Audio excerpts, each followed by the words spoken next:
Bueno, buenas tardes a todos. Estamos aquí ya a la quinta conferencia de Escuela de Familias Sectiplan, y deciros pues que hemos tenido dos ciclos. El primero dedicado a la salud a través de Laura y el gerente de atención primaria. Después hemos tenido terapia. Nos hemos metido en dos ciclos de lo que es la conducta alimentaria, y hoy volvemos a lo que se llama la salud mental, y tenemos la conferencia Salud Mental Infanto-Juvenil, Desarrollo, Apego y Psicopatología, que nos lo da Laura Fernández Alonso. Laura Fernández Alonso, yo creo que es una persona que os va a ayudar muchísimo, porque es una persona experta en el tema. Ha trabajado, trabaja como residente de psicología clínica en el Hospital de Salamanca, el Virgen de la Vega, pero además pues en conferencias y en trabajos que hemos hecho desde AMPE, SASET, con la enfermera escolar, en todo lo que son la salud, lo que es la salud y la sanidad y la educación, que tiene que ir de la mano. Pues ahí estuvo en febrero Laura echando una mano. Y solo deciros una cosa: es muy importante todo este ciclo de conferencias. Esperemos que os ayude con familias, pero esperemos veros aquí, que hay que ver los partidos en directo, no verlos en televisión. Con que no os quitamos ni un minuto más, os dejamos con Laura Fernández Alonso, y que os valga para, como padres y madres, para vuestros hijos o vuestras hijas. Muchas gracias.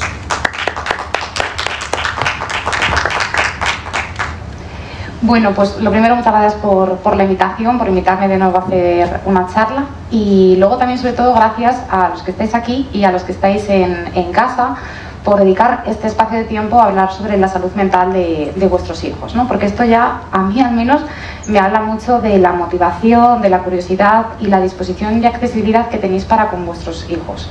Y para mí eso ya, vamos a ver cómo es un gran terreno ganado. Como decían en la presentación, yo trabajo como residente de psicología en el Hospital de Salamanca, y llevo ya unos cuantos meses rotando en la unidad infanto-juvenil, tanto en consultas externas como en hospital de día. Y tengo que confesar que cuando empecé tenía un poco de miedo, porque siempre había estado con adultos, y bueno, el trabajo con niños es muy intenso, suelo llegar bastante cansada a casa, pero es un trabajo muy gratificante, porque al estar en plena edad de desarrollo son muy permeables a los factores externos, a las influencias, y se posibilita mucho más el cambio en salud mental que en un adulto.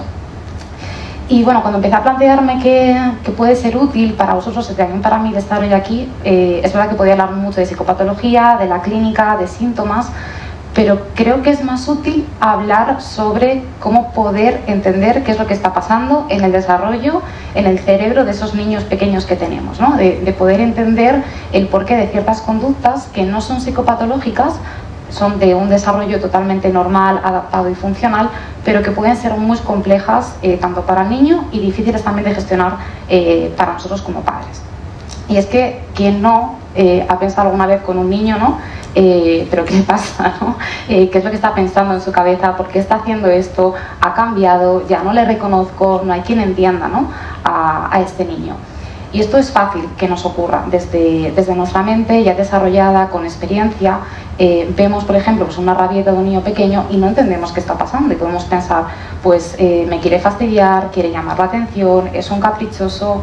Bueno, pues si no entendemos el porqué de esta conducta en el niño, va a ser mucho más difícil que nosotros, podamos estar tranquilos ante este tipo de conductas complejas, y también va a ser mucho más difícil que podamos ayudarle a tener un desarrollo sano. Entonces, vamos a empezar hablando del desarrollo infanto-juvenil, y luego sí que dejaré un espacio de tiempo para hablar de psicopatología.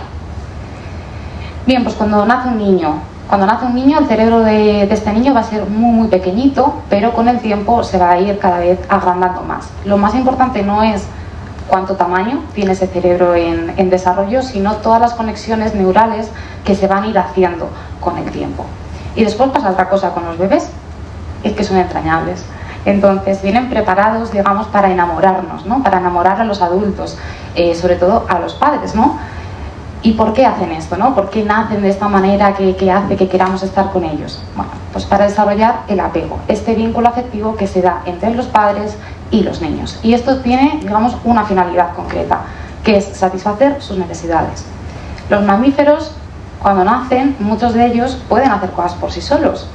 A veces hasta pueden, ¿no? Vemos partos y empiezan a caminar, ¿no? Es decir, pueden satisfacer ya algunas necesidades, pero nosotros, cuando somos un bebé, no podemos hacer nada, ¿no? Lo que hacemos es llorar, llorar y llorar para coger la atención de esos adultos responsables y que puedan satisfacer nuestras necesidades. Después, el vínculo es cuidado asimétrico y vertical. Los padres están para satisfacer las necesidades de los niños, pero no de los niños hacia los padres.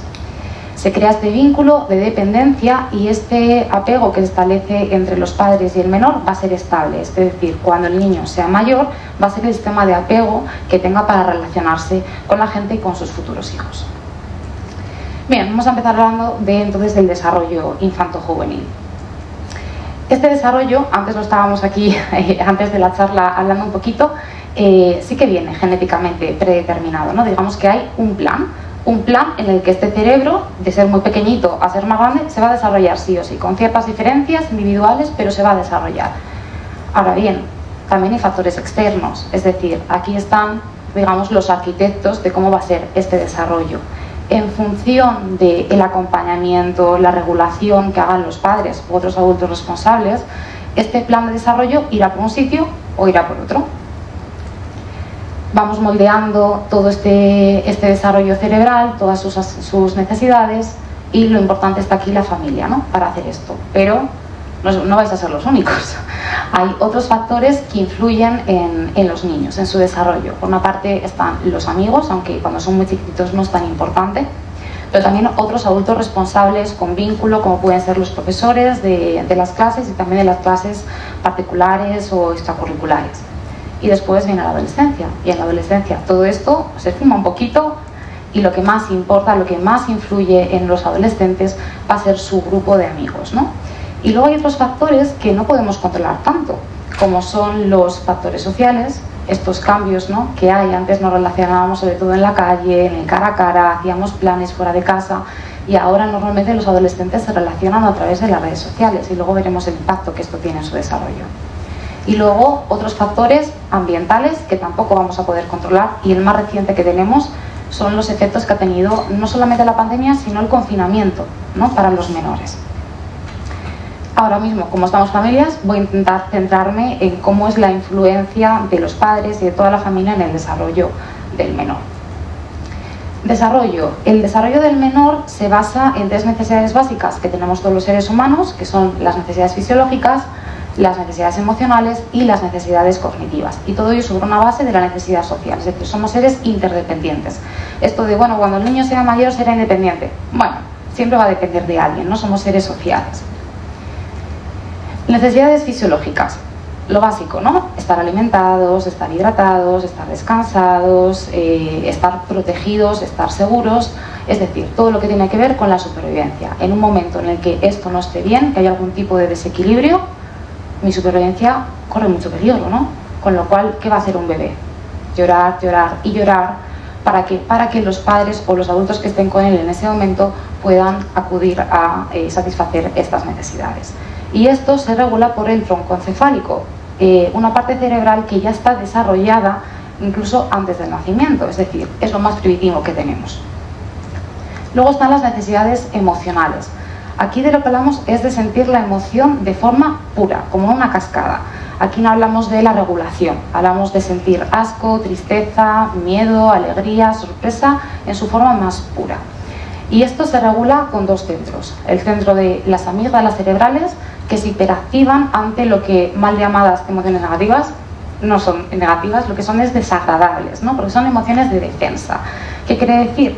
Cuando nosotros sentimos asco, cuando sentimos miedo, cuando sentimos tristeza, entendemos que hay un agente externo que nos está haciendo algo que no nos gusta. Entonces lo que intenta el cuerpo y el cerebro es, me tengo que defender. Cuando pasa esto tenemos varias opciones. O escapo, me voy de este sitio que me está afectando negativamente, lo evito, y en caso de que no pueda, ¿qué tengo que hacer? Eso es, supervivir como pueda, ¿no? Es decir, luchar. Tengo que luchar contra aquello que me está haciendo daño. ¿Qué hacen los niños? Rabietas. Ahí están las rabietas de los niños, ¿no? No puedo dejar de estar en este sitio porque dependo de mis padres, estoy con ellos, esto no me está gustando, estoy sintiendo además una emoción en cascada, totalmente pura, sin poder regularla, porque cómo regularla iremos más tarde en el desarrollo, con lo cual lo único que puedo hacer es pelearme, gritar, tirarme en el suelo. Es la única forma en ese momento, cuando tienen 3, 5 añitos, de poder expresar esta emoción. Y luego están las emociones que son más agradables, y esto se regula por el núcleo accumbens. En el núcleo accumbens, cada vez que hacemos alguna actividad que nos gusta, comemos un postre, por ejemplo, una pizza, o alguien nos dice un comentario positivo acerca de nosotros, esto es lo que se activa, y se activa el placer. Eso también tiene cierta explicación en cuanto a las adicciones, ¿no? Es algo que a corto plazo me da este placer y cada vez voy a querer más y más y más. Y luego están las necesidades cognitivas, ¿no? Que es lo que hace que yo hoy esté aquí, que vosotros estéis aquí, es el almacenamiento de la información, la curiosidad, el aprendizaje. ¿Cuántos niños preguntan por qué, por qué, por qué? Explícamelo, explícamelo. Ahí tenemos la necesidad cognitiva. Y esto se procesa en el neocórtex, que es una parte más evolucionada del cerebro.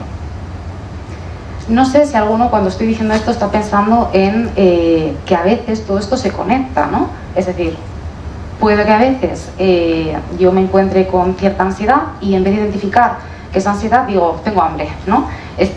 Comer emocional, ¿no? Con lo cual todo esto no está en sitios estancos, sino que todo ello se va confluyendo, ¿no? Bien, esto lo hace gracias a la corteza prefrontal, que digamos que es la que tiene que coordinar, ¿no? Cuando entran en colapso diferentes necesidades, ahí está la corteza prefrontal, que es lo más evolucionado en el desarrollo, que dice, vamos a ver cómo podemos gestionar todo esto. Y además es la que nos permite pensar en el futuro, planificar, posponer, regularnos, podemos controlar nuestros impulsos. Con lo cual, cuando somos adultos, vamos a imaginar que estoy trabajando. Si estoy trabajando, tengo que estar concentrado en mi trabajo. Pero puede ser que llegue un momento en el que digamos, ostras, se ha apagado la calefacción, hace mucho frío, supervivencia, ¿no? Necesidad fisiológica. O puede ser que esté trabajando y me digan, oye, que en media hora el jefe ha pedido que vayas a su despacho. ¿Qué va a pasar? Los nervios, ¿no? Esta defensa. Ahora bien, soy adulto, ya tengo desarrollada la corteza prefrontal. Entonces digo, cuidado, ¿qué puedo hacer? Tengo que solucionar este problema, ¿no? Puedo encender la calefacción otra vez, o estoy muy nervioso, igual me puedo tomar un tiempo hasta que me calme para volver a trabajar, o igual esto no lo puedo hacer. Y aún así podemos regular esta ansiedad, ¿para qué? Para poder concentrarnos en lo que yo tengo que hacer. Pero como veis, es una rueda, y esto no llega hasta el final.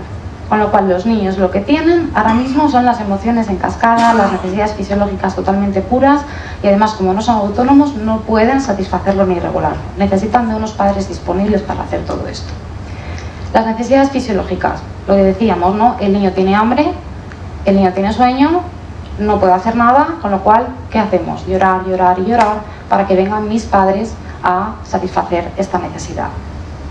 Los que sois padres, sobre todo las madres, decís mucho esto de después de un tiempo ya aprendí a diferenciar el llanto del bebé, ¿no? Ya sabía cuando era por hambre, cuando era por cansancio, cuando es que estaba malo, cuando quería que le pusiera una mantita, ¿no? Y aún así seguramente habréis tenido momentos muy complicados en los que, oye, que le dé de comer, que le ponga a acostar y que siga llorando. Eso es muy frustrante, ¿no? Cuando uno se frustra, se desregula él mismo. Entonces, quiero que os imaginéis cómo poder regular bien a vuestro hijo cuando está llorando, llorando, llorando, si nosotros estamos nerviosos. Es mucho más difícil, ¿no? Porque nuestra atención en ese momento tenemos nosotros una propia alarma, que lo que hace es, a ver cómo me regulo yo para poder regularle a él, ¿no? Un ejemplo muy bueno de esto, que lo escuché en una compañera, es que es como cuando estamos en el avión que hablan de las instrucciones y dicen, si cae la mascarilla, los padres primero a vosotros, ¿no? Y después ya al niño. Necesitamos que estar bien nosotros para poder regular a los niños. Necesidades emocionales. Como decía, nos pasa a nosotros en el trabajo y podemos regular estas emociones puras en cascada, pero los niños no han llegado todavía a esta rueda, todavía no tienen la corteza prefrontal desarrollada, no van a poder planificar, no van a poder posponer, no pueden pensar a futuro, no pueden pensar en consecuencias y no pueden rebajar la intensidad emocional que están sintiendo. Con lo cual, emociones de defensa, lo que quiero es escapar de aquí y si no escapo tengo que pelear, ¿no? Con lo cual peleo tirándome al suelo, con los gritos, en fin, con una rabieta que evidentemente no es agradable para los padres y sobre todo cuando tienes prisa, cuando estás con amigos o cuando estás en el supermercado. Evidentemente no lo es. ¿Qué pasa? Cuando no es agradable para nosotros, eso es nuestra necesidad y recordemos que esto es asimétrico, es vertical. Nosotros estamos para satisfacer las de ellos y ellos no para nosotros. Con lo cual, aunque no sea agradable que en un supermercado vayamos y él quiera el Kinder Bueno, que hoy no toca Kinder Bueno, que hoy toca ir a comprar manzanas o naranjas o lo que sea, se va a poner a gritar, no es agradable. Y puede pasar esto, ¿no? Que seamos nosotros los que nos desregulemos, que empecemos nosotros con ansiedad, con frustración, con enfado, con la pérdida de paciencia. ¿Es esto lo que nos va a permitir regular a nuestro hijo o lo va a empeorar? Lo va a empeorar. ¿Qué es lo que necesita? Calma, ¿no? Genial, porque podría ser que me contestaras que lo que necesita es el Kinder Bueno. El Kinder Bueno quizás es su deseo, ¿no? Es lo que quiere. Cuidado con, que luego lo veremos, no diferenciar bien entre lo que desean los niños y qué es lo que nos está expresando, cuál es su necesidad. La necesidad aquí, lo que ellos están pidiendo con esta rabieta es: no sé lo que me está pasando, o sea, estoy sintiendo algo que no he sentido nunca, que encima no sé ponerle palabras, no sé diferenciar si esto es ansiedad, si esto es frustración, si esto es ira, no sé lo que es. Y aparte no sé regularlo. Entonces lo que necesitan de nosotros es, lo primero, calma, nosotros para poder atenderles a ellos y después bajar a su nivel y con un lenguaje adecuado intentar ir poco a poco que diferencien lo que está sintiendo ahora mismo es frustración, ¿no? Es muy intenso y entiendo que tú lo tengas. A mí si me dices hoy no te puedes comer la pizza, yo también sentiré frustración, pero me sé regular, pero tú no. Entonces entiendo que esto es lo que tienes que hacer ahora por la edad que tienes. Vamos a ver qué podemos hacer para rebajarla, sin necesidad de darte el Kinder Bueno, que no es lo que necesitas, es lo que deseas. Luego, las necesidades cognitivas, ¿no? También es muy importante que pasemos tiempo con nuestros hijos y tiempo de calidad, que juguemos con ellos, sobre todo a juegos cooperativos, no tanto los competitivos, que también están bien, pero es más importante los cooperativos, que salgamos con ellos, que respondamos 1000 veces con paciencia a todos los porqués y al cuánto queda para llegar en el coche al sitio en el que tengamos, ¿no? Y después, poco a poco, cuando hagamos todo esto y satisfagamos todas estas necesidades y se desarrolle, llegaremos a la corteza prefrontal. Genial, el niño ya es autónomo, si tiene hambre puede hacerse un colacao o abrir la nevera, si tiene calor se puede quitar la chaqueta, ya no llora tanto, ya más o menos se regula, ya puede planificar, ya puede concentrarse. Qué bien, ¿no? Adolescencia. La cara, ¿no?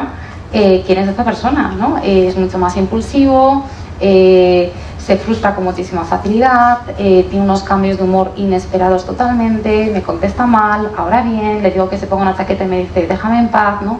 ¿Qué es lo que está pasando? Si ya estaba más o menos todo conseguido. Pues lo que pasa es que está en actualización. Hay un ejemplo muy bueno, que no es mío, lo escuché en un compañero, que era pues cuando tenemos un móvil, ¿no? El móvil funciona bien, pero lo queremos un poco mejor, descargamos la actualización y oye, genial. ¿Por qué? Porque el móvil va a ir más fluido, el móvil va a estar más adaptado, va a ser, digamos, más moderno, más inteligente, genial. Pero ¿qué pasa cuando le damos a sí, actualizar? ¿Podéis utilizar el móvil? No. Se está actualizando, genial, pero durante la actualización no tengo acceso a nada. Es decir, la corteza prefrontal está, pero se va a desarrollar más y hasta que eso ocurra, no hay. No hay. Esto es, ¿no? Lo que pasa de quién era mí, quién es mi hijo, si esto no era así, ¿no? Bueno, se está actualizando. El problema, la mala noticia, el móvil tarda menos. La adolescencia tarda mucho más en pasarse, ¿no? Además, tenemos los cambios hormonales, evidentemente influyen mucho en todas estas emociones, y también la pota neuronal. Para que todo esto se actualice, se necesita que ciertas conexiones cerebrales que se han ido haciendo se corten, digamos, y esto se hace por la noche. Por eso está importante también el descanso de los adolescentes, que duerman lo suficiente.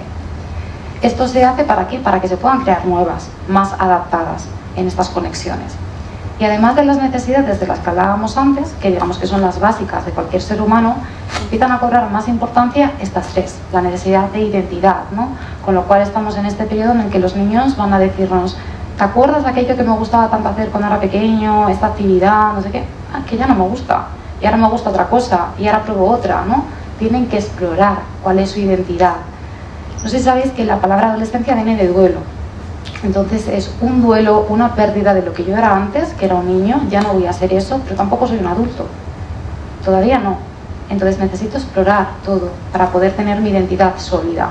Y ahí también viene pues todas las preguntas y exploraciones acerca de la sexualidad, de la orientación sexual y de quién es, ¿no? a nivel de género. Esto tiene mucho que ver además con la necesidad de pertenencia. Necesitan pertenecer a un mundo, necesitan pertenecer a un grupo social. Y además que este grupo social acepte y valide toda su identidad. Y luego está la autonomía. Necesitan ser cada vez más autónomos, tomar decisiones por sí mismos, aunque fallen, y nosotros tendríamos que permitirles estos fallos, ¿no?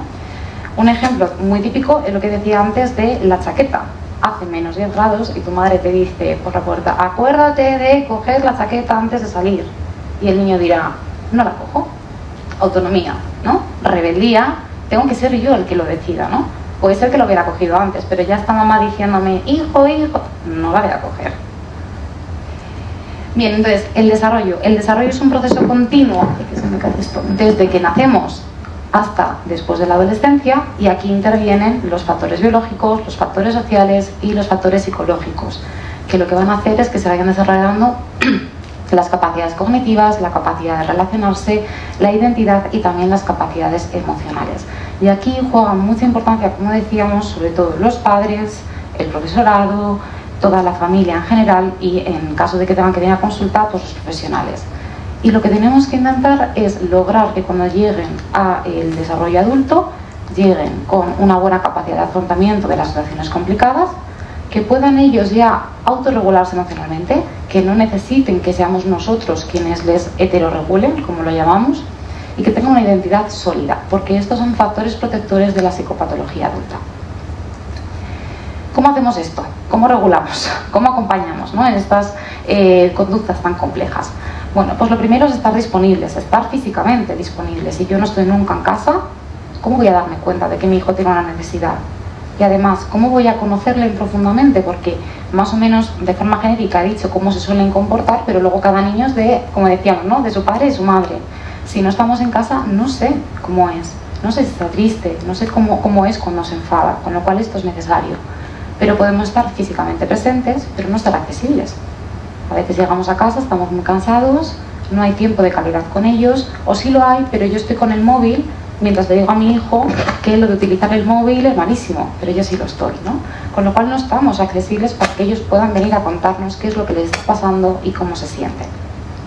Una vez que hagamos esto, estamos disponibles, estamos accesibles, tenemos que intentar sintonizar con ellos, es decir, meternos en su mente. Porque a veces decimos, bueno, sí, yo soy muy empática, cada vez que alguien me cuenta un problema yo me pongo muy sensible. Bueno, esto no es la empatía que necesitamos aquí. Es desde sus zapatos, ponernos en la mente de un niño muy pequeñito o un adolescente, que esta corteza prefrontal, que es la que nos va a dar lugar a que se autorregule, a que tome decisiones, a que pueda controlar sus impulsos, no hay. Entonces hay que entender esta mente del niño. Por eso yo creo que era importante también ver cómo es todo el desarrollo. Y luego, la respuesta, ¿no? Necesitas esto y te tengo que dar una respuesta. Esto parece complicado, ¿no?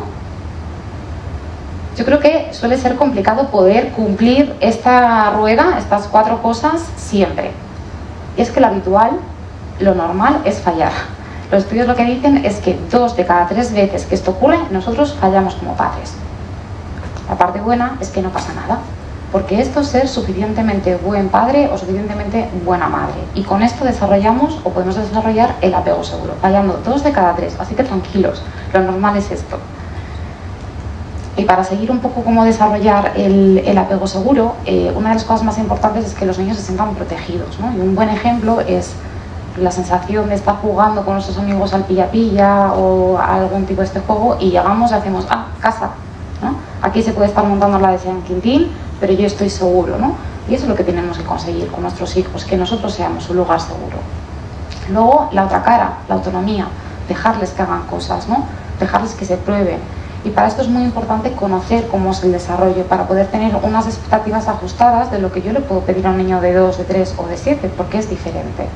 De lo que se habla es de pedirles lo que está en su zona de desarrollo próximo o zona de desarrollo proximal. ¿Esto qué es? Pedirles un pequeño peldaño más de lo que ya hacen con facilidad. Porque si les pedimos más, no van a llegar, nos vamos a frustrar, ellos también. Pero si les pedimos siempre lo que saben hacer, tampoco van a desarrollarse. Esto no consiste, por cierto, en que haga todo lo que quiera. Es importante los límites en la educación de un niño, y creo que habéis tenido ya una charla de los límites, ¿no? Luego está la decodificación, que es una palabra un poco rara, pero al final es explicarle al niño lo que está pasando. Uno, lo que está pasando por dentro. Hay mucho caos. A veces hasta los adultos tenemos caos, ¿no? No sabemos diferenciar si estoy enfadado, si estoy triste o si tengo hambre. Imaginaos lo que tiene que ser para un niño que todo esto no está desarrollado. Necesitan que nosotros como padres nos sentemos, hablemos con ellos y les expliquemos qué te está pasando por el cuerpo, qué es lo que sientes. Y ayudarles a identificar, vale, pues quizás lo que te está pasando es que estás enfadado. Y quizás estás enfadado porque ha pasado esto. ¿Y qué podemos hacer? Es decir, lo que está pasando, lo que ha pasado y lo que puede pasar, ¿no? ¿Cómo te puedo ayudar para que este enfado se rebaje y no te interfiera, ¿no? con la actividad que estás haciendo o no tengas la necesidad de expresarlo de esta manera? Y también necesitan que le expliquemos lo que pasa en el mundo. Y con el mundo no me refiero a la pandemia, por ejemplo, o cosas más grandes, ¿no? Con su mundo, en su familia, hay un conflicto, lo ha escuchado, vamos a poder explicarle qué es lo que ha pasado para que lo entienda. Cambios en el colegio, que a veces intentamos como, bueno, pues ya se lo contaremos, o no hace falta que se entere de que el abuelo ha fallecido y le decimos que es que se ha ido, ¿no? Es decir, explicarle con un lenguaje adecuado a su edad lo que está pasando. Luego necesitan ser vistos.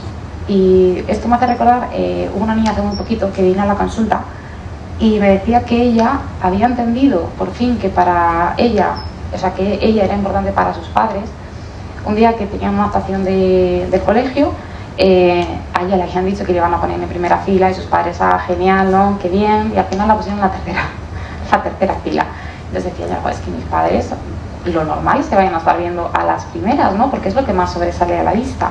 Y sin embargo me dijo, cuando llegué a casa, mis padres, aun estando yo en la tercera fila, que no se me veía bien y que había cosas mucho más guays por ahí, me pudieron decir lo que estaba haciendo. Oye, qué bien diste aquella pirueta, oye, qué cara de emoción tenías, qué bien te lo estabas pasando. Es decir, mis padres me estaban viendo a mí. Y luego la responsabilidad, es decir, dar respuesta a lo que vemos que necesitan nuestros hijos. Y ahí está, no es lo mismo dar respuesta a sus deseos o caprichos que a sus necesidades. Y volvemos, es unidireccional. Estamos nosotros para ellos. Bien, en resumen, complicado.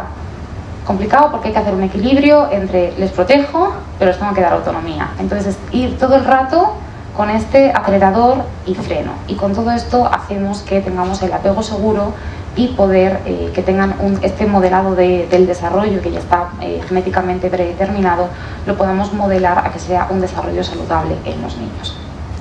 Bien, y ahora el pequeño espacio para hablar de psicopatología. Como decía, según el desarrollo, los niños sí o sí, de forma adaptativa, esto tiene que ocurrir, van a tener conductas que son muy complejas para ellos y también muy complejas para nosotros como padres, como educadores o como profesionales. Pero que sean complejas para ellos y para nosotros no quiere decir que sea patológico.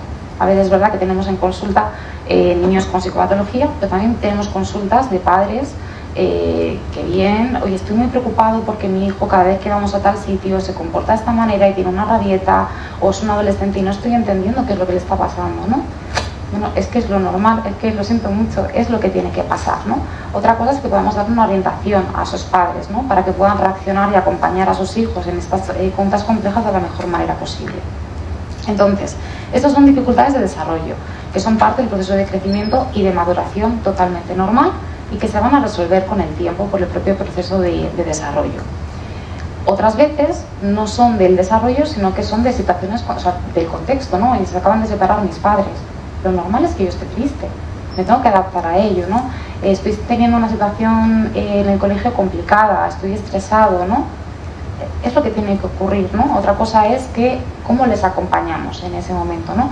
Pero que no haya una alarma de el desarrollo se está yendo mal todo, soy mal padre. No, esto es lo que tiene que ocurrir.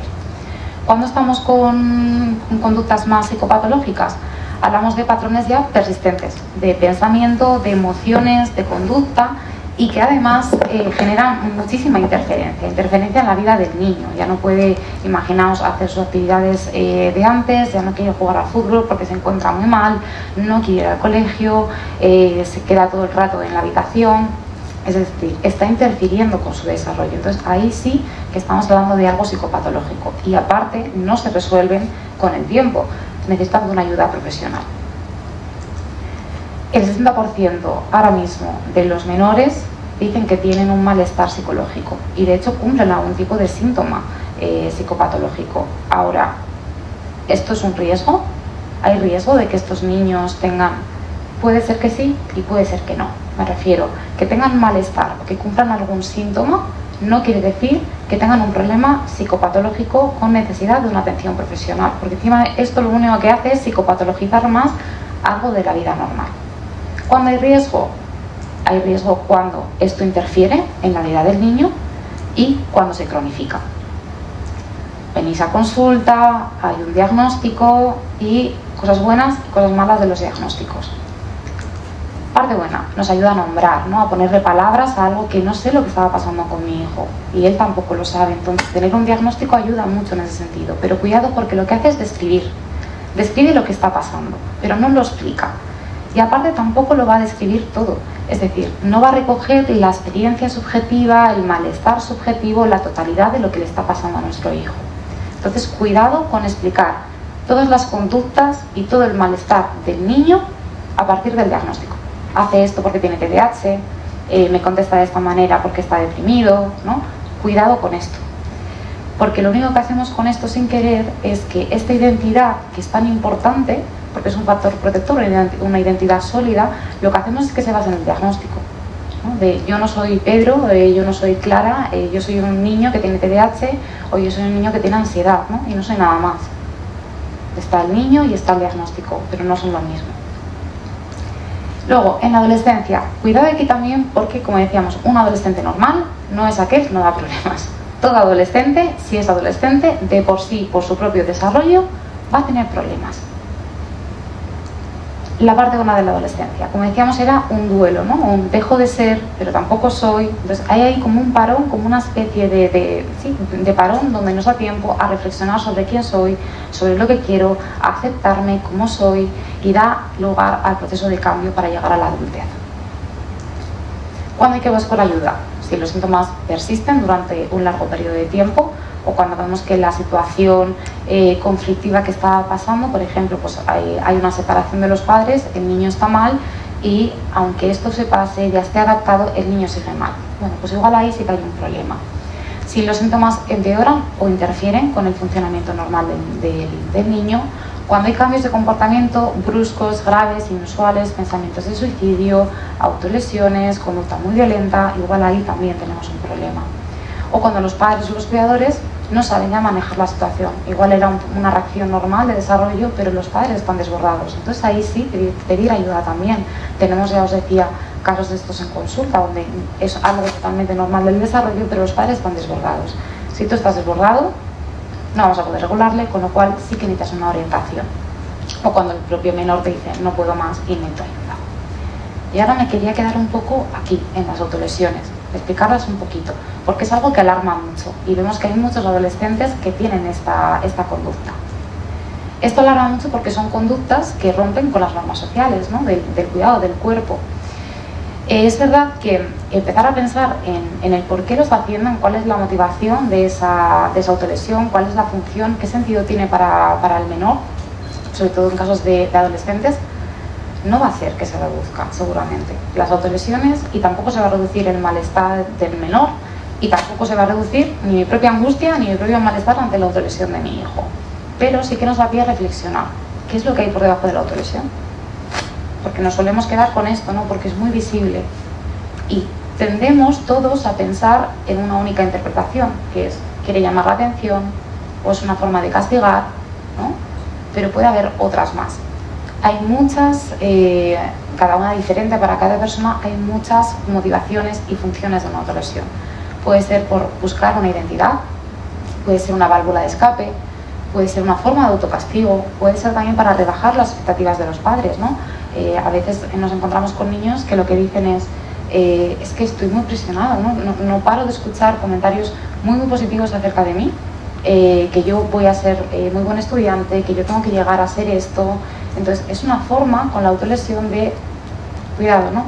Parad, ¿no? Rebajad todo esto.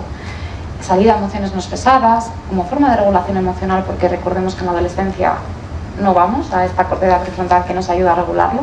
Puede ser un grito de ayuda, puede ser una sensación de control, ¿no? De a veces no controlo absolutamente nada de mi ambiente, todo está caótico y la única forma que tengo de lograr un control es a través de mi propio cuerpo.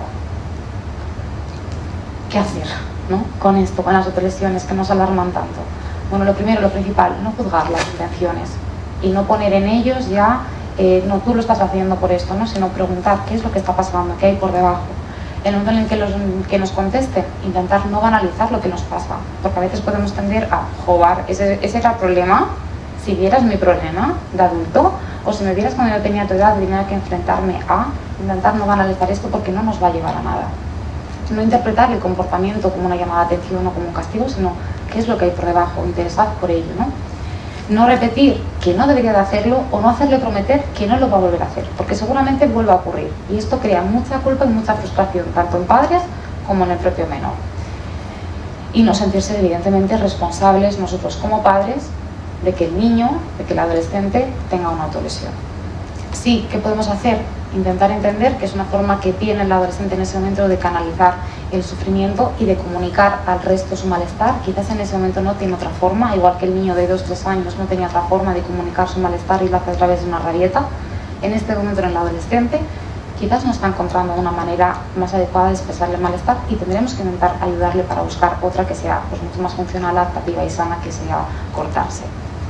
Hablar, importancia de hablar con el vocabulario emocional, tanto de él como nuestro, ¿no? De poder sentarnos y decir, oye, yo que soy tu madre, me ha pasado este problema y me estoy sintiendo enfadada, irritada, estoy con angustia, porque a veces tendemos a cosas muy generales, ¿no? De me siento mal, ya, pero ¿qué es mal, ¿no? Entonces, intentar ir a identificar cuál es vuestra emoción para poder transmitírsela al niño y tener un buen vocabulario emocional. Abordar también es importante las propias emociones, ¿no? Lo que nos genera a nosotros. Yo me estoy sintiendo muy angustiada viéndote esto, ¿no? Viéndote cómo te estás cortando, cómo te estás haciendo daño. Yo me siento muy angustiada y no sé qué hacer, qué es lo que necesitas, tampoco sé por qué lo estás haciendo. ¿Te parece si nos sentamos y lo hablamos? Tampoco presionarles, ¿no? Pero es como dejar la puerta abierta, pero no me meto en su habitación. Preguntar y mostrar coherencia y una respuesta que esté consensuada entre los dos padres, madres, entre la madre y la abuela o quien esté, ¿no? Todos en el mismo barco y todos en la misma dirección. Cuando uno no pueda más, cuando se sienta desbordado con la situación, es mejor abandonarlo por un rato, ¿vale? Que entrar en conflicto entre padre y madre y abuela, tío y tía. ¿Qué psicopatología hay? Ahora mismo estamos en estos datos, entre un 20 o 25% de psicopatología infanto-juvenil. Y esto está aumentando, es decir, la incidencia cada año está aumentando. Los que más tenemos, pues los trastornos de ansiedad, trastornos del estado de ánimo, trastornos de conducta, el TDAH, el famoso TDAH, los trastornos de la conducta alimentaria y también el suicidio. Como veis, 9,7% de los adolescentes tienen pensamientos suicidas. Esto no quiere decir que todos estos vayan a cometer suicidio, pero sí que es el principal motivo de muerte entre menores de 15 y 19 años. O sea, son datos alarmantes. ¿Qué es lo que está pasando? Muchas cosas para que todo esto ocurra, ¿no? Para estos altos datos. Por una parte, el estrés académico. Ahora mismo hay una alta exigencia con los menores y lo académico, ¿no? No era como hace unos años que, bueno, ibas al colegio, sacabas alguna nota, pero no había este estrés que tienes que sacar un 10, tienes que sacar luego esto para llegar a la selectividad y luego la carrera. Es decir, hay un alto estrés de los niños en el colegio. Fomentado a veces por las familias, otras veces fomentado por su círculo social o por los profesores, pero hay un alto estrés. Y encima hay un alto estrés en momentos que sabemos que no regulan, ¿no? Entonces, lo que nosotros podemos sentir en estrés de nuestro día a día, lo podemos regular, pero igual ellos no. Luego tenemos las expectativas sociales y culturales. Ha cambiado mucho, ¿no? Ahora hay una gran idealización de la perfección, de que la vida tiene que ser perfecta. Nosotros hasta tenemos que ser padres perfectos, ¿no? Entonces ellos también entienden que tienen que ser hijos perfectos, con una imagen perfecta, ven por las redes sociales vidas perfectas, que nos crea una frustración enorme en nuestros menores. Y luego esta falta de resiliencia emocional que están teniendo. Tecnología y redes sociales. Uno, el gran uso excesivo que se le da, ¿no? Están todo el rato conectados, los padres no saben con quién están conectados, y una de las cosas importantes del uso excesivo no es tanto el momento en el que lo están usando, sino lo que pierden. O al menos es una cosa que a mí me parece importante, ¿no? Porque podemos usar los móviles, podemos usar los videojuegos, y a veces pueden estar muy bien. ¿No? Cuando tienen 3-4 años yo no soy muy fan, la verdad, pero cuando somos mayores está bien, ¿no? Pero si es un uso excesivo, nos perdemos todo lo demás. Nos perdemos irnos al campo, nos perdemos jugar, nos perdemos el tú a tú, ¿no? Entonces no es tanto el uso, sino lo que se pierde con ese uso excesivo. Luego, las redes sociales ahora mismo es un escaparate, ¿no? Es un escaparate de la vida privada de la gente. Aunque ellos no lo hagan, aunque ellos no publiquen lo que están haciendo, lo que no paran de ver es toda la vida privada de los demás, ¿no? Y además una vida edulcorada, con filtros, ¿no? Se da esta imagen perfecta, es lo que se vende, la imagen perfecta, la vida perfecta, en una edad en la que era muy importante la identidad, el sentido de pertenencia, el que te validen, con lo cual vas a estar comparándote todo el rato con los viajes de tus amigos, con el cuerpo, si se van de fiesta, si no, con si han sacado un 10 o un 9, algo que antes, al menos cuando yo era pequeña, yo no tenía acceso, yo no me sabía la vida de nadie. Y si me sabía la vida de alguien era porque me interesaba esa vida y yo le preguntaba, pero ahora es un clic y pum, pum, pum, el bombardeo. Las conexiones y la soledad. Me hace gracia, pero ahora se supone que estamos más conectados, esto es mucho más fácil, los adolescentes y los menores se conectan mucho más fácil, hablan con gente que igual está en Japón, ¿no? Pero se sienten más solos. Las conexiones que hacen son mucho más superficiales, no son tan profundas como las que se hacían antes. Entonces el sentimiento de soledad de nuestros menores es mucho más grande que el que teníamos nosotros cuando éramos adolescentes. Y luego evidentemente el ciberacoso, ¿no? El acoso escolar se da desde siempre. ¿Qué pasa con las redes? Que el acoso no acaba cuando el niño se va a casa, el acoso sigue, ¿no? Entonces lo que antes era jugar al pilla-pilla, llego a casa y me encuentro seguro, ahora ya no me puedo encontrar seguro ni en mi propia casa, ni cuando voy a dar una vuelta, ni cuando estoy con mis amigos, porque en un teléfono tengo esto, ¿no? Tengo este ciberacoso. El entorno familiar que influye, ¿no? Y luego están los cambios sociales, ¿no? Cambios sociales en cuanto a que estamos en una época en la que todo se muestra, como decíamos, ¿no? Todo es un escaparate de nuestra vida. La sociedad de la inmediatez, todo lo que tenemos que tener ya, y toda mi necesidad tiene que satisfacerse ya, ¿no? Entonces esto evidentemente influye mucho en que todo este desarrollo que decíamos, ¿no? De cómo autorregulamos, esperar, a ver.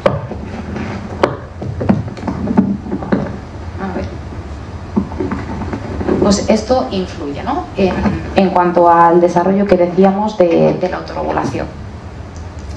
Y luego tenemos la concienciación. Cada vez hay más concienciación de la importancia de la salud mental. Esto está genial, ¿no? Porque nos vienen antes, nos vienen más pequeñitos, nos vienen incluso a veces cuando no hay nada psicopatológico, pero podemos prevenir que esto ocurra y hay una reducción del estigma.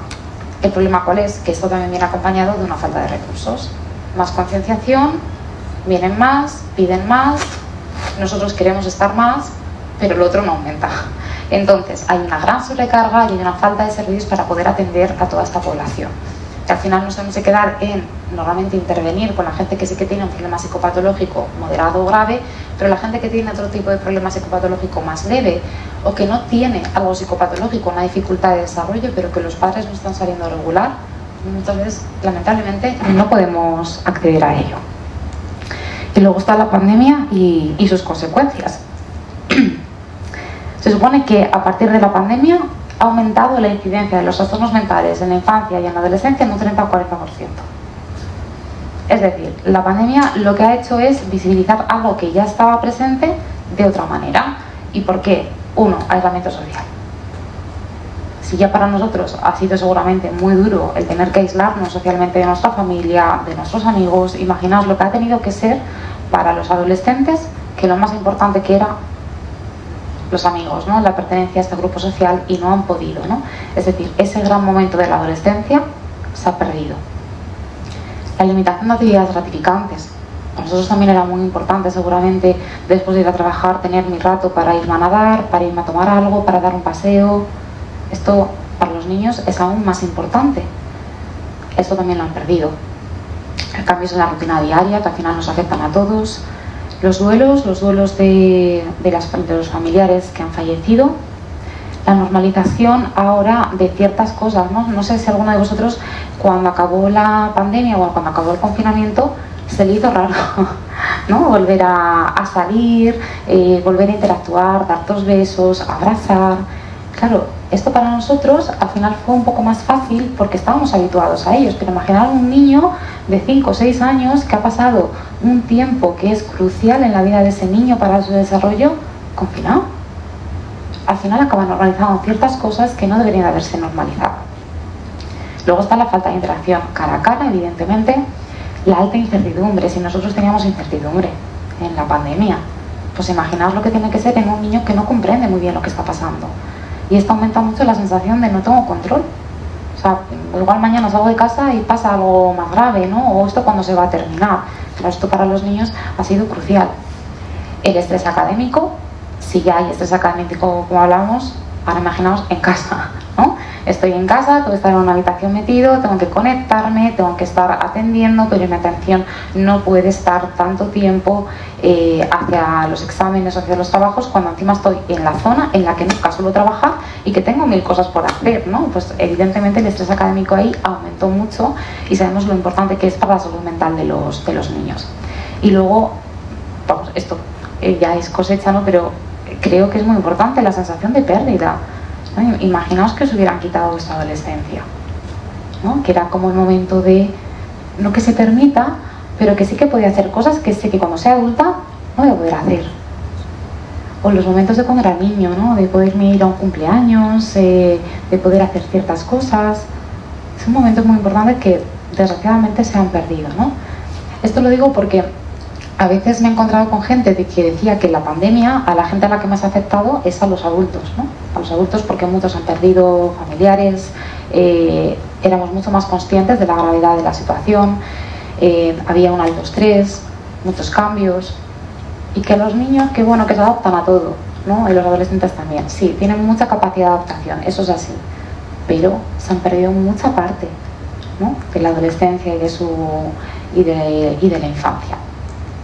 Entonces, en general, ¿qué podemos hacer como padres ante todo esto? Cosas importantes para prevenir: fomentar el apoyo social, evitar, minimizar o ignorar los problemas, ¿no? A veces tendemos a decir, bueno, esto es solamente una fase, o esto no es para tanto. Ya verás cuando seas mayor los problemas que vas a tener, ¿no? Entonces, intentar ir a la mente de ese niño y no tanto desde nuestra propia mente ya como adultos, ¿vale? Preguntar a los niños, pero con respeto. También dejarles cierta intimidad, lo que decíamos, ¿no? Dejamos la puerta abierta, papá y mamá están aquí si lo necesitas, pero no me siento contigo todo el rato a cómo estás y qué es lo que te pasa y cómo te puedo ayudar, ¿no? No, dejarles un poco de espacio, escuchar las preocupaciones, ayudarles a contextualizar lo que decía, establecer una narrativa coherente con el caos emocional que están sintiendo por dentro y una narrativa coherente con todo lo que está pasando fuera de su cuerpo. Ser flexibles con los cambios. Es decir, los niños a veces, y sobre todo los adolescentes, van a intentar provocar cambios en la familia, provocar cambios en las normas, provocar cambios en los límites. Oye, pues a mi hermano le dejaba salir hasta la 1, pues yo hasta las 12, ¿no? Tenemos que también ser un poco flexibles. No hablo de no poner límites, pero sí de entender que esto va a ocurrir. Promocionar una comunicación abierta en casa. A veces nos encontramos con padres y madres muy preocupados porque es que mi hijo no me cuenta nada. Entonces, creo que está mal, pero es que no sé lo que le está pasando y no me lo quiere contar. Y esa misma madre, ese mismo padre, luego dice, claro, yo estoy mal porque me ha pasado esto, o incluso tengo un proceso de enfermedad, pero ya a mi hijo eso no se lo puedo contar, ¿no? Porque es que es un niño y tengo que proteger su infancia. ¿Y si nos quedamos en un equilibrio? Protégele, pero también explícale lo que está pasando, porque si ven que sus padres nunca cuentan lo que les pasa, porque ellos sí van a contarte algo, ¿no? Transmitir la importancia de cuidar el cuerpo en el que habitan. ¿Para qué? Para intentar prevenir pues las conductas de riesgo, las autolesiones, el consumo de drogas, los problemas de conducta alimentaria, y todo eso es importante que lo vean también en nosotros, ¿no? como decíamos, no estés tú al móvil, que es malo, pero yo mientras tanto estoy mandando un WhatsApp a una amiga, ¿no? O estoy... Es importante que vean este modelo en nosotros para poder trasladárselo a ellos. Sostener la incertidumbre, no todo se va a poder contestar ya, no hay respuestas para todo. Tener esta educación emocional, ¿no? Que sepamos primeramente nosotros como adultos identificar nuestro propio caos emocional, saber identificar cuando sentimos miedo, cuando sentimos ansiedad, cuando sentimos felicidad, para luego poder trasladárselo a ellos. Fomentar la autoestima, una autoestima sólida en nuestros niños, fomentar hábitos de vida y rutinas saludables, y también intentar manejar el estrés. El estrés tanto el nuestro, de cuando yo me desregulo porque mi hijo está complicado hoy, intentar manejarlo nosotros, ¿para qué? Para poder regularle a él. Y nada más, aquí os dejo algunos recursos por si a alguien más le interesa un tema en concreto de trastornos emocionales, del TDAH, del suicidio y del acoso escolar, por si queréis ver algo más ahí de bibliografía. Y nada más, muchas gracias por la atención.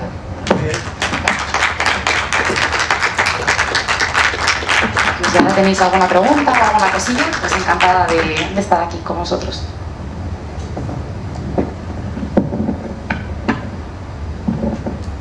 Tú has dicho que puedes pedirle algo que tú no haces, lo del móvil, por ejemplo. Sí. Se me está viendo en la cabeza los padres que fuman.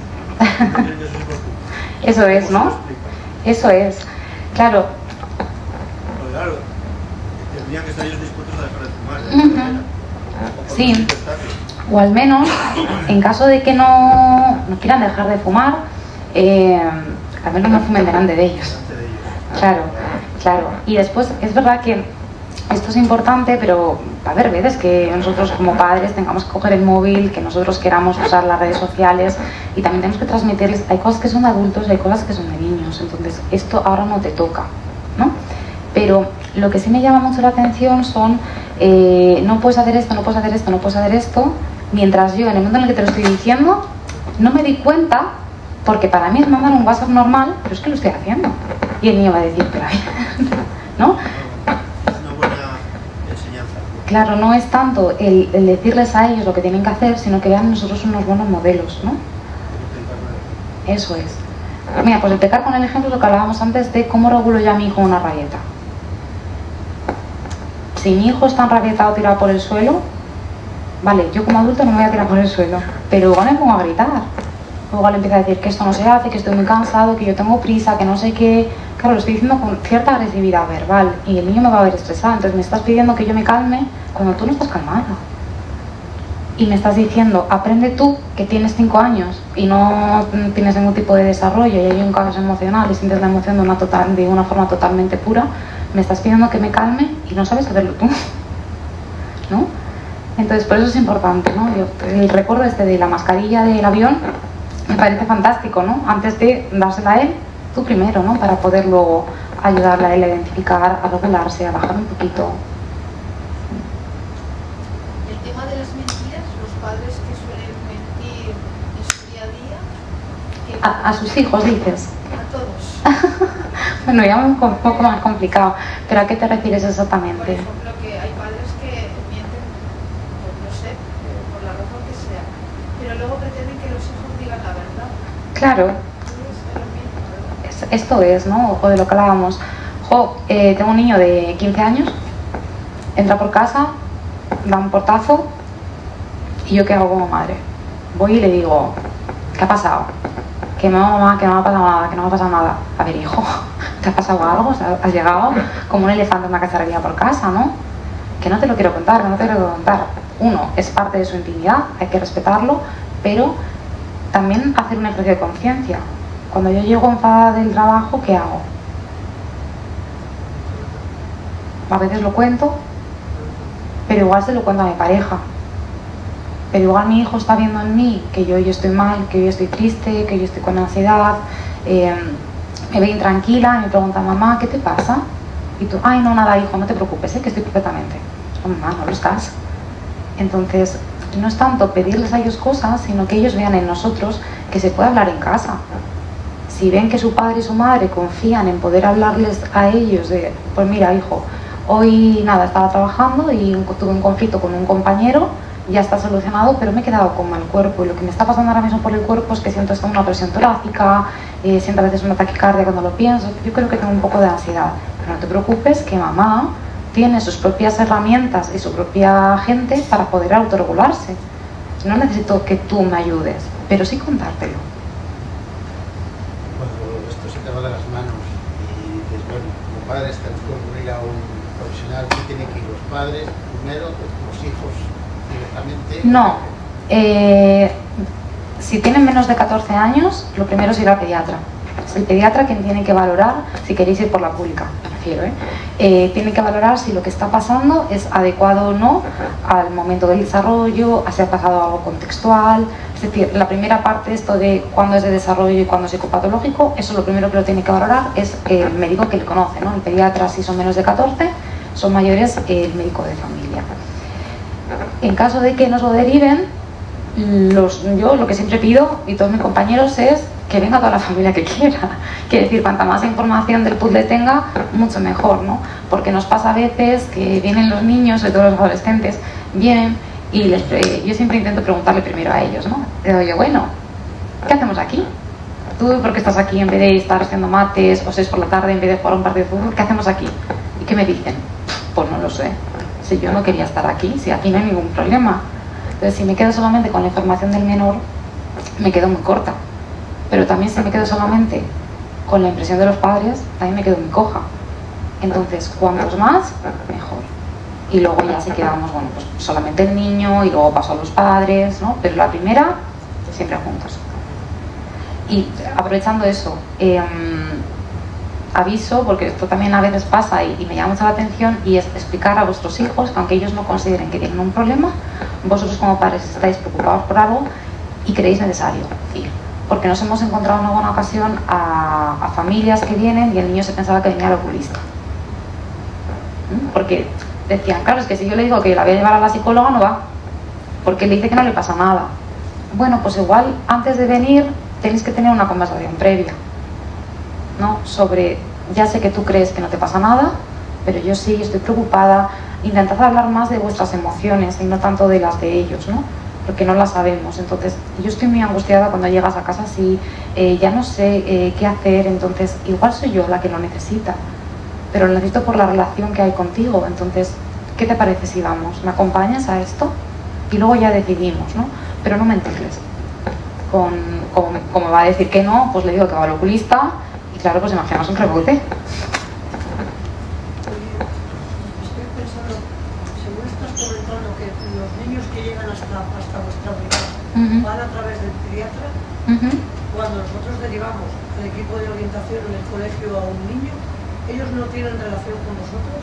¿Tiene que sí. al pediatra necesariamente? Es verdad que hay este servicio de orientación que normalmente sí que tenemos contacto los profesionales sin pasar por el médico. Eso sí lo hay. Que yo ahí no estoy, entonces no puedo darte la información más certera, pero sí que tenemos el hecho de que los profesionales se puedan poner en contacto con los orientadores para que nos comenten un caso y valorar un poco qué es lo que se puede hacer. Ahora, para que pasen desde la parte más familiar a nuestras consultas, ahí sí tiene que haber el filtro del médico de primaria o del pediatra.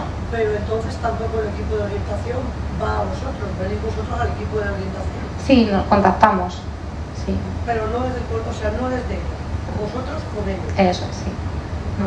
Pero sí que hay veces que, por ejemplo, vienen padres y nos dicen, oye, que el equipo de orientación del niño quiere hablar con vosotros, ¿no? Porque imaginaos, ¿no? Pues un niño que pasa muchas veces con el TDAH, ¿no? Tengo un niño de TDAH o con dificultades de aprendizaje o con un TEA, un trastorno del espectro autista, y no sabemos muy bien cómo mejorarle el aula, ¿no? Entonces quieren hablar con vosotros. Nos mandan un correo y nosotros llamamos y hablamos con ellos.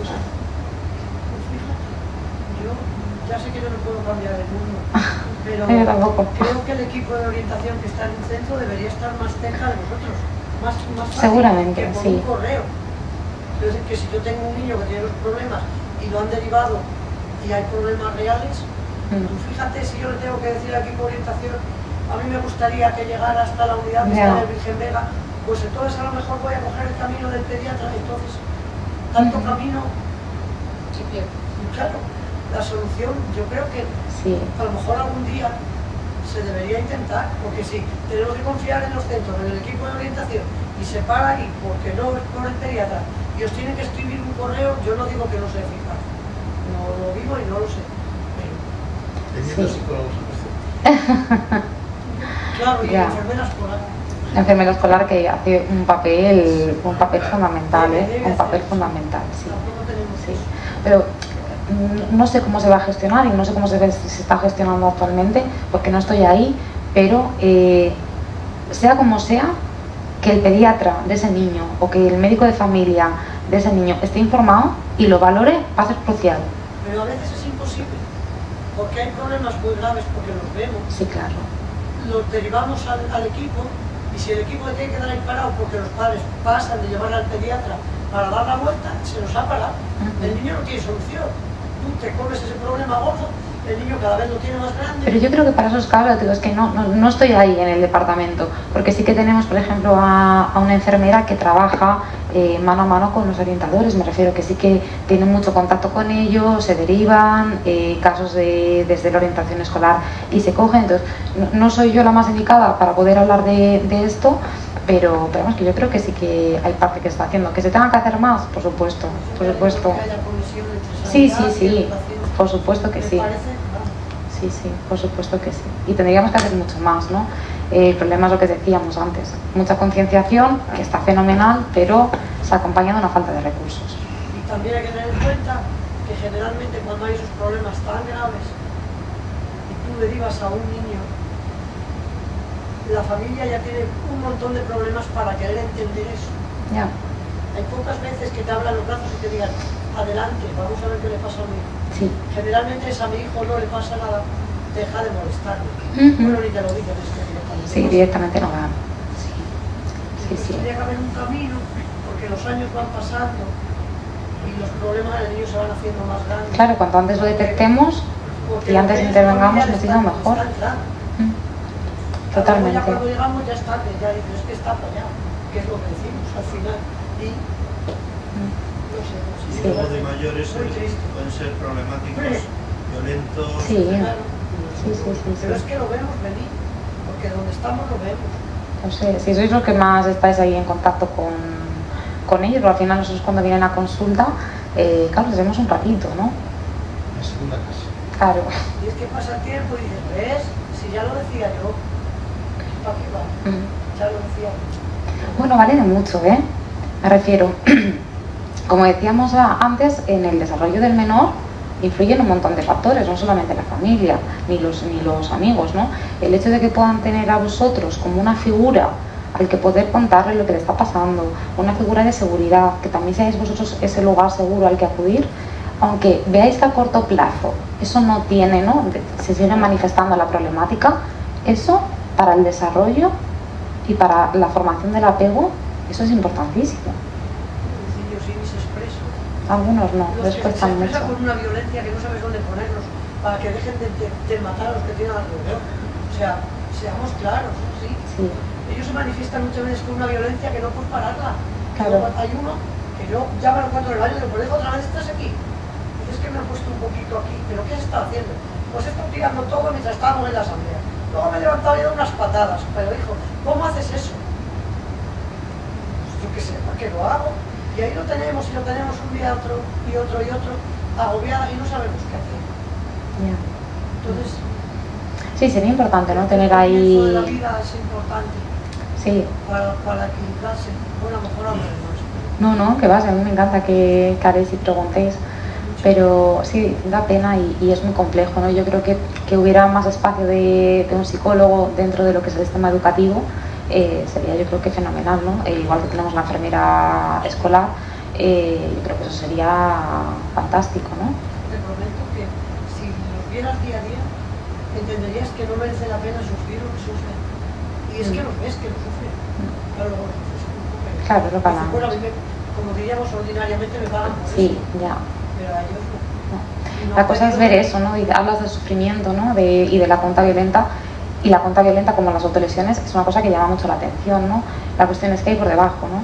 Porque, ¿por qué necesitas expresarlo de esta manera, ¿no? ¿Qué es lo que no está pasando? ¿Qué es lo que no estás hablando? Lo tuyo es porque digas lo que digas, la respuesta de la familia siempre ya saben lo que está pasando. Maneja la televisión, maneja el vídeo, maneja... Yo he visto niños que, bueno, manejaban vídeos en los móviles que veían cosas que no han visto nunca. Sí. Lo conozco. Pero ¿qué puede salir de ahí viendo estas cosas? O sea, pues claro, ya ves lo que sale. Que soy violento, que estoy contra el mundo, que me estás mirando y estoy soltando el pie por el otro lado a ver a quién puedo.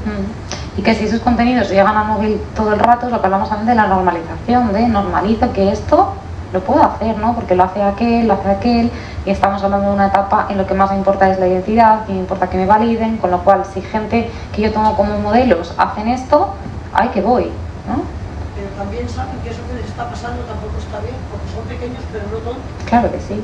Y están contigo y tú estás diciendo, hijo, no, es que eso no puede ser, que es que no puede ser, y te mira como diciendo, ¿y qué quieres que yo haga hacia las 2 de nuevo? Es que es... Porque no tienen las herramientas para poder expresarlo de otra forma, y la cosa es qué podemos hacer cada uno en su papel. Quiero decir, ni los profesionales lo vamos a poder hacer todo, porque por muy buen profesional que sea el que esté atendiendo al niño, hay un montón de factores. Es decir, yo no puedo cambiar a la familia, ¿no? O no puedo cambiar el colegio, no puedo cambiar el compañero que le acosa, entonces cada uno en su papel. Que tienes más alumnos de los preocuparte, porque no Claro. puedes centrar tu atención únicamente en uno. No. Es imposible. Si tienes 18, es que es imposible. Totalmente. Porque en el momento que estés mirando a un lado, en el otro están pasando cosas. Sí, es complicado vuestro papel ahí. Cada vez más. Cada vez más. que nos ayuden. Pues nada, pues muchas gracias. Seguro que es que no. Espero que nos ayuden, que será el futuro. Eso espero. Muchas gracias, Laura, la verdad que A ha sido... vosotros. Espero que os haya sido útil. Muy instructivo y muy práctico. Y bueno, pues con esta sí que terminamos ya finalmente, es la última de este año. Y empezaremos el año que viene, en enero, el 16, con el autocuidado del docente por Jesús Niño Triviño, orientador del IES Arcarreal de Valladolid. ¿Vale? Entonces, bueno, ya os la iremos adelantando, informando.